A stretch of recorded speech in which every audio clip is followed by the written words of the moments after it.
here to ensure that they get that lockdown. But here we go, game number 1, ONIC Rise versus ZETA Division. ONIC on the back foot, they have to win this series if they want to stay in the competition. This is so big. The stakes could not be higher for this roster. In fact, you said they were 0-2 in their previous set as well. Yes. A 2-0 is necessary here for them to really keep their tournament dreams alive. Looking to start things off with a quick score on the Umbreon, trying to mitigate that weak early game of Umbreon and get to that evolution as quickly as possible. Yeah, was thinking of getting the berry, but Zoe will back out instead, and no KO. So this is already a bit of a victory here for this little Eevee, and also gave a little bit of room for Deb to get his experience as well. Nothing too crazy. I'm surprised we saw no invades. Yeah, honestly, a pretty team game, especially when we have Dratini versus Kofu in the central area. Two Pokemon that are very susceptible to getting invaded, but a lot of game 1s will tend to be this way. A lot of respect given to either roster. They want to play it a little careful in some of these early moments, but you know, we have an Urshifu on one side and a Dragonair on the other. This matchup is so foreign to me at the moment, because normally we would see ZETA going all out, but the fact that both teams are running these mid-game tempo control lineups, it's really going to come down to this first team fight. Who wins that? Who's going to come out on top? Obviously up top we are seeing this Urshifu causing a lot of grief to ZETA Division. Does get the score in, but Topo is here, but as a Dragonair, do they have the firepower? They do! They will get rid of the Urshifu, which is a massive win for the team, and Charmeleon almost going down to the Drizzile. Rom coming in for support, the attacker rotating? Come on! I mean, ZETA Division loves these rotations, and Vidovo landing 2 unbelievably important electric-type boosted auto attacks from Dragonair. They have, when they're in that Dragonair stage, they have a couple of different types of boosted autos they can hit. When they rotate between, the electric type stuns the enemy, and they were able to line up multiple KOs in a row. Unbelievably good early game moment for ZETA Division. Yeah, Rom did go down in that bottom lane, so great KO from ONIC. They are trying to wrestle this control away, and they're going to be able to get Vitopo as well. So Dragonair going down. No Dragonite for you. You can stay as a danger noodle for a little bit longer. And now I think the aggression is going to continue, because we know Eeyore Water Bear, you want to fight on the pad. Oh, exactly. The Flux Zone is an illusion. It is a runway for Urshifu to try to earn some damage. However, Eldegoss and Wartortle's a pretty defensive Pokemon in their own right. He was going to take a big boosted from the Oh, Miss Hurricane. Going to bounce off a Miss Hurricane. They don't have the opportunity to follow up on it, and Charmeleon deals way more damage than people give it credit for. A very tough middle. Yeah, if he can get the Charizard in the middle of this fight, it would be such a big turning point for this team. We do see an evolution. Blastoise is there. It's a rapid spin Blastoise as well, chipping him down to half health. We still have the Wish coming out from the Umbreon to give the sustain for this team. And we have a big push from ONIC Rise. They want this top pad. They say, we don't want to give you that map control. This lane is ours. Okay, I mean, we beg the question, are they going to jump into the early game against ZETA Division? And ONIC Rise have answered with a resounding yes. They're going to focus on the Regieleki, of course, the score focus objective, the tempo focus objective, and give up some EXP in the bottom side. No matter what, I don't think you're winning that one against a Dragonite and a Teleon, two of the best secure Pokemon in the entire game. So that will go to ZETA Division. But scoring pressure and lead pressure is still in the hands of ONIC Rise. Yeah, ONIC need to keep up this pressure. Even though they won that top lane, you've now got to start taking that lane in that bottom lane. And if they can actually try and win this, it would be huge. But they did not get the Reggie in that bottom lane, so they're missing out on some buffs. ONIC has, Eeyore has been spotted, and I think for ONIC, they're just going to say, guys, we back up a little bit, let's reset. We find that next opportunity. Don't run into them head on. We find that chink and we crack their armor. Yeah, it's tough to do against ZETA Division, though. A team that is well known for playing a very tight pack compositions and lining up to Snipe Shot plus a Hyper Beam. I mean, we talked about how it's secure for wild Pokemon. How about for player Pokemon as well? I mean, if there's an Inteleon, everything's a wild Pokemon, right? Yeah. If you're a hammer, everything's a nail. I think Vidopo really leads into that. Yeah. Interesting decision though. So ONIC, they are focusing in that bottom lane, whereas the top lane, they've basically just given this away to ZETA Division. So it seems like for ONIC, they have a plan. They've decided to basically disengage at the one time where ZETA have a big power spike, right? They've got all of their third evolutions. They want to fight with all their unites. Do not engage into a tree and a Blastoise. Yeah, it's interesting, right? Because ONIC Rise is kind of playing a little bit of footsie with the side of ZETA Division. They have to. Engagements, they're going on these, they don't want to take these big team fights. You're right, the Unite moves out of ZETA Division in team fights are going to be so tough to deal with. So instead, we're trying to force these little 1v1s and invasion strategies. Luna able to walk away, scald for a bit of damage to try to prevent the score, but 11 points will still go in for Tomato. Could have been denied if that Fire Blast was a little bit more to the side, but sometimes you're just not that lucky. Zoe scouting for the team. Vision, so important for the team. Axe Q here, they're coming in with the crams, doing half health damage there to the Blastoise. Luckily hasn't been caught out. Oh, but the snipe shots, you've got to be so careful. Look at Rom. The predictions from this man, they are so clean.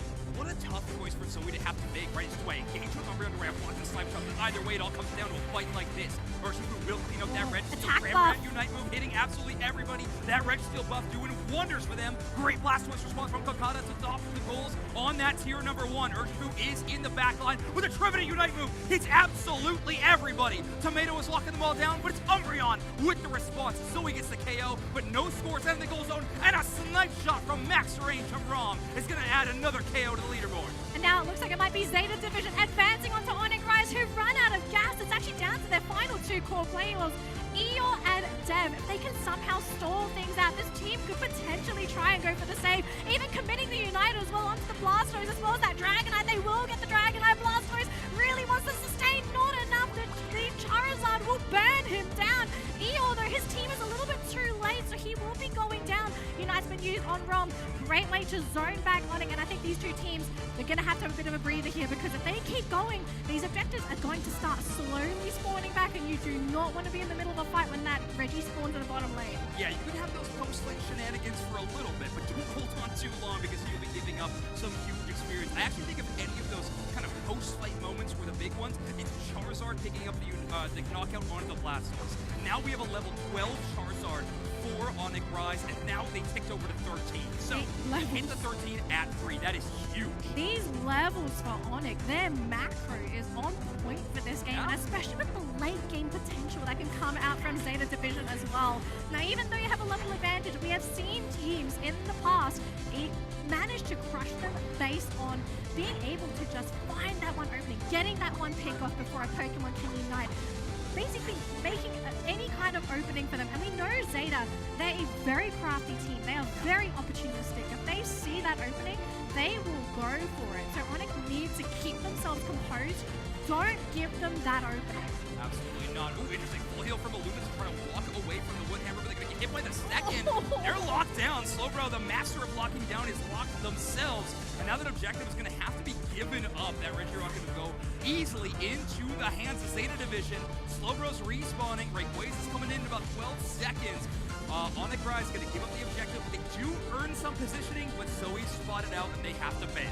They have to bail, and this is a really great buff for Zeta Division as well. Defensive buff that's going to allow you to out-survive some of the damage output from ONIC Rise. So for ONIC, I'm not sure what the plan is here. Are you the ones to bait Zeta?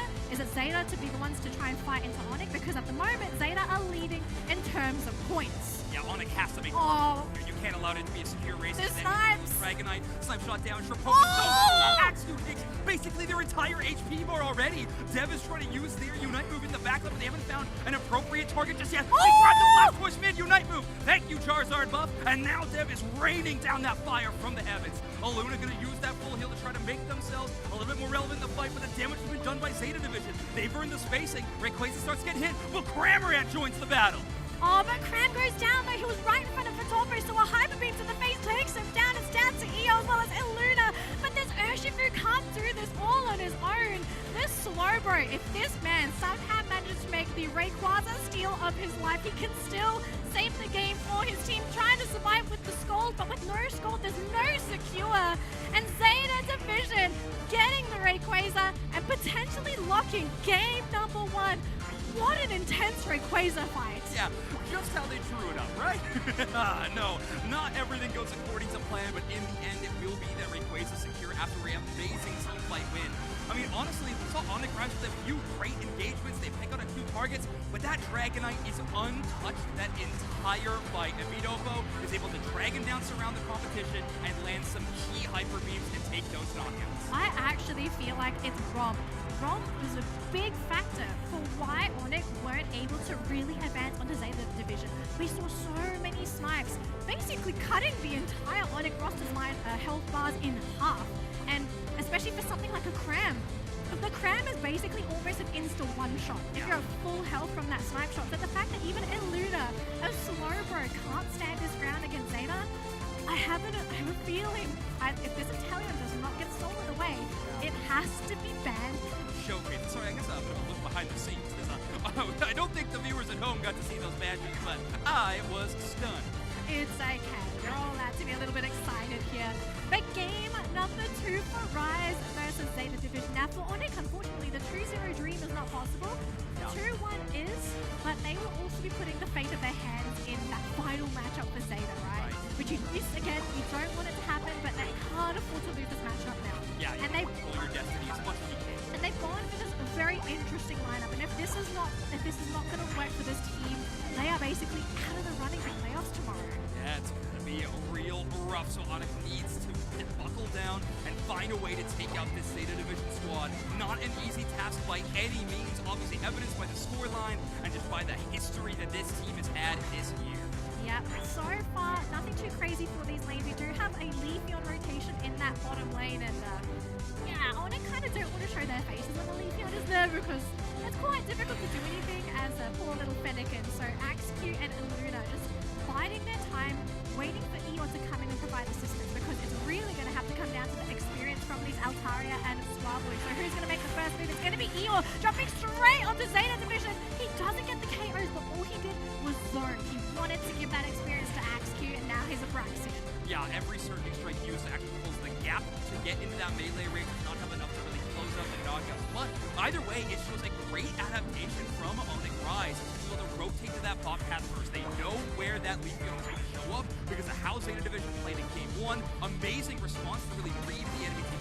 Oh, Dev, really good water gun coming out from Kokoda, preventing him from being able to go back onto the goal zone. Eeyore is here though, but again, just the hydro pump, the stun from that. So annoying for a Pokemon like the Urshifu that wants to just get in your face uncontested.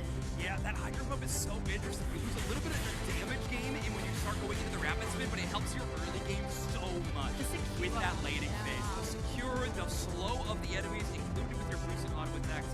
It really, I mean, we casted so much Blastoise back in the day, and it's been a while, but we definitely have seen the complete competitive suite that this Pokemon has. Yeah, I think we've seen every build for this Pokemon. Yeah, for sure. Some Pokemon are stuck in one build, and you're just like, I feel a little bit bad for them.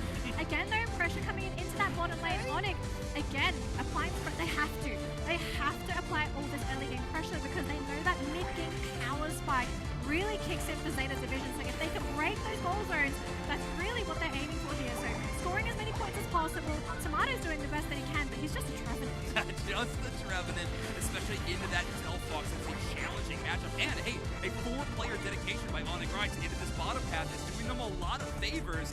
ZETA Division is having a whole lot of success in the top path. They're holding the points lead, and with that Regieleki countdown and no member of ONIC Rise even nearby, it's going to be a trade of objectives unless ZETA Division can steal away this Regirock with a dream.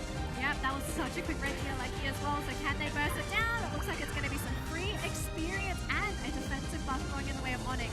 Now, they're going to have to deal with this Regieleki top lane because you don't want to let this through. It'll be some free points.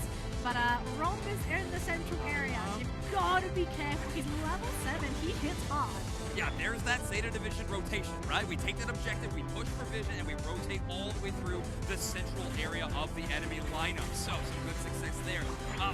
This Delphox, though, I feel, has yet to make a mark on the matchup, but it could be huge, especially as we level scale. We're going with Mystical Fire and Fire Spin. So going all in on the cooldown reduction build. As many Fire Spins as you can possibly get if you're landing those Mystical Fires.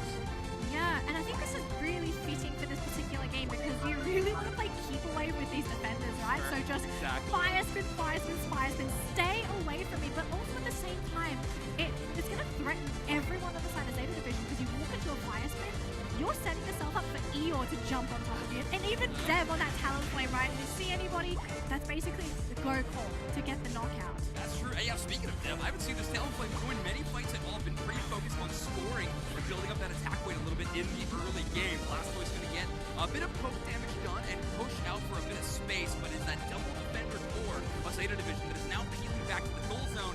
They found another Leafeon in base. trade. I mean, Vidopo is making their home in the enemy central area. I think the unfortunate thing, he can't get any solo knockouts because there's no one to knock out their own lane. So you're just running around trying to figure things out. Getting buffs, I think this is really the best thing you can hope for, but they got the Hydro Pump on Eeyore. Maybe that would have been a secured knockout, so missed opportunity, unfortunately. And Dev, he just flies out, he's like, no thanks. Yeah, I think almost assuredly, right? But even a big moment like that feels like icing on the cake for ZETA Division right now. Camping out of those tall grass, hoping that one Pokemon just maybe walks by unluckily, but they are going to take down this Regieleki. Talonflame Fly gets a little bit close, but you know it's certain doom if you go after the Regieleki in that moment. Yeah, it's too much damage as well. I mean, ZETA Division, you can see how quickly they go through those objectives. So if ONIC aren't ready to go into those fights before it even begins, they're going to basically just not get there in time. We are seeing some Unites. Rom also almost got taken out, but he popped the Unite just in time, has the shielding, but they're still going to try and go for the chase. They will finally get the Inteleon and the Leafeon, so all the burst damage is gone on the side of ZETA, so they are going to have to be in full retreat. No push with the Regieleki, unfortunately, but big victory for ONIC Rise. Feels like ONIC Rise has slowed things down a little bit this time around. I mean, Dev using a Talonflame Unite move essentially to push Regieleki back and buy them some more time, more than anything else. But we're gonna have another moment for this Talonflame to try to play out, but it's a Leafeon with the immediate execute. Vidopo finds the Emerald 2-step spot and is able to take out the Talonflame. Eeyore's gonna be putting in 48 in the top pass, which will push them into the lead, but ZETA Division aiming for a big siege on Tier 1. And it's another defensive buff there. Reggie Rock buff going in favor of ZETA Division. So with this buff, you want to push, and you know Eeyore is in the top lane, so he needs time to make it down to that bottom lane. Does ONIC want to continue to try and fight into this? Trevenant down to half health, and these fire spins, as you can see now, they're starting to cause this Trevenant some grief. He does manage to avoid Leech out of there. They've caught the Mammoth Line. This is a tanky defender. He can't even get out with the Earthquake. Yeah, I think Luna's Ice Fang getting actually canceled by the Hydro Pump and the Blastoise there for a moment. Really timing. Big look by Dev, though. Chases down Rom. Already used. There's no more escape tools for the Inteleon, and now this is ONIC Rise's chance to push. Festival Fireworks to really debuff all that healing, get in some extra damage, but it's Eeyore and Zoe going to be the front line. Eeyore going into the enemy flux zone, trying to chase an additional knockout. 29 points in top, and a few more in bottom. Count that 40. ONIC Rise holding on to a very substantial lead. Holding on to a lead, trying to hold on to game number 2 and force that game number 3. It's not over yet though, 50 seconds to go. Gotta get those wild Pokemon and get that experience. Make sure you're as big as possible going into that Rayquaza fight. And as much as I want to put my faith into ONIC here to push that game number 3, you cannot disrespect ZETA here. You have to give them the utmost respect going into that Rayquaza fight. Find that opening, and I just love how ONIC have been doing that so far, using the Flame Sweep to catch Rom. As soon as they get him, they know he's down to half health. That's Dev's call to go in and just jump on top of it. Yeah, it was fantastic. Great teamwork by ONIC Rise, but now they're going to have to put something else together. Gonna give up on this Regieleki. Eeyore playing this very cautiously. They're actually going to avoid getting hit by any of those. That's a Unite move to kick things off. They're trying to chase down Rom. They get all the way to the back line, sets off a breaker, and Inteleon's already down. Moonlit Francis seals some of those shields, and now it's Blastoise. As soon we have hit the final stretch, Urshifu down on one side, Inteleon on the other, and make that Leafeon as well, as Dev finds a huge pickoff. ZETA, they're falling apart. Rayquaza is up as well. This is the worst time to go down. And Aluna, his job now, you have to disrupt the defenders. That's your job as that Mammoth Swine. Freeze them, throw them in the air, toss them in the rubbish bin. You need to take this game number 2. But Rom is back, and we all know how much of an issue this Inteleon can be. Gets thrown into the whirlwind, but also knocked out at the same time. Dev, he's actually waiting outside. They cancelled because they saw Rom charging. But who gets the final hit? The Trevenant! He steals the Rayquaza! ONIC so close yet so far to Martyr, pulling magic out of thin air. I mean, ZETA Division kind of rocked the later stage of that fight. ONIC Rise with a few really bad mistakes that really punished them, but ZETA Division coming up in huge moments. Those double defenders teed up in perfect spot. Obviously, Trevenant getting the last hit. Now they do have to score. It's 235 to 212. A minute left on the clock. It's going into Delphox as well. Delphox's Unite is so good at ripping through those shields, and they still have a point lead.